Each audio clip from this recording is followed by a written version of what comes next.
Hello everyone, এই ভিডিওতে আমরা দেখব পেজের বর্ডার কিভাবে ইউজ করতে হয়। সো এটা খুবই সহজ একটা বিষয়। আমরা খুব সহজ একটা পেজের একটা বর্ডার দিতে পারি। এটার জন্য আমাদের প্রথমে যে জিনিসটা করতে হবে, ডিজাইন ট্যাবে যেতে হবে। ডিজাইন ট্যাবে যাওয়ার পরে একদম ডান পাশে দেখবেন পেজ বর্ডার নামে একটা অপশন আছে। সেই বর্ডারে গিয়ে আমরা ক্লিক করলে পেজ বর্ডারের বিভিন্ন অপশনগুলো কিন্তু আমাদের সামনে আসবে। এটা প্রথমটা দেওয়া যেটা আছে সেটা হচ্ছে নান, মানে হচ্ছে এখানে যে বর্ডার আসার কথা সেই বর্ডারটা আসতেছে না।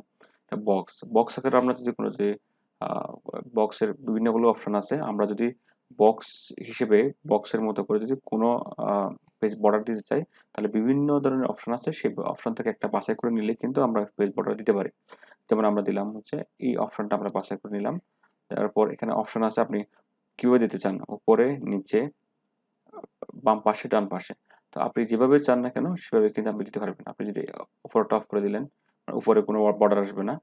আমরা করলাম কি, উপরে একসাথে সব জায়গায় যাতে একদম ফুল ডকুমেন্টটা যাতে একটা বর্ডার আসে সেটা দিলাম, দেন ওকে দিলাম। দেখেন ওকে দেওয়ার পরে আমাদের পেজ বর্ডারটা ক্রিয়েট হয়ে গেছে। আমরা ইচ্ছে করলে এটাকে চেঞ্জও করতে পারি। যেমন আমরা যেটা শেডো আকারে দিতে চাই, যে নিচ থেকে একটা শেডো আসবে, সেটাও আমরা করতে পারি। শেডো আসার জন্য আমরা এটা না, এটা দিলাম। দেখেন এটা শেডও চলে আসলো। তো সুতরাং আমরা এইভাবে কিন্তু বিভিন্নভাবে অপশনগুলোকে চেঞ্জ করে করে কিন্তু আমরা একটা পেজের বর্ডার ইউজ করতে পারি। ইচ্ছে করলে আমরা কিন্তু কালারটাও আমরা কিন্তু চেঞ্জ করতে পারি এখান থেকে।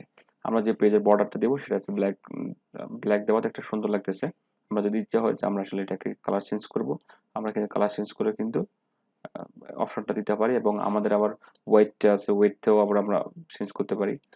আর যদি কোনো আর্ট দিয়ে যদি দিতে চাই আমাদের বর্ডার, যেমন এটা দিয়ে আমরা একটা বর্ডার দিতে চাই ফুল ডকুমেন্টে, এটা পুরো একটা আপেলের একটা বর্ডার চলে আসছে আমাদের। তো আমাদের ইচ্ছা মতো কিন্তু আমরা আমাদের বিভিন্ন ধরনের বিভিন্নভাবে কিন্তু আমরা এই পেজের বর্ডারগুলোকে আমরা নিজেদের মতো করে ইউজ করতে পারি। থ্যাংক ইউ সবাইকে এই ভিডিও দেখার জন্য। নেক্সট ভিডিও দেখার আমন্ত্রণ রইল।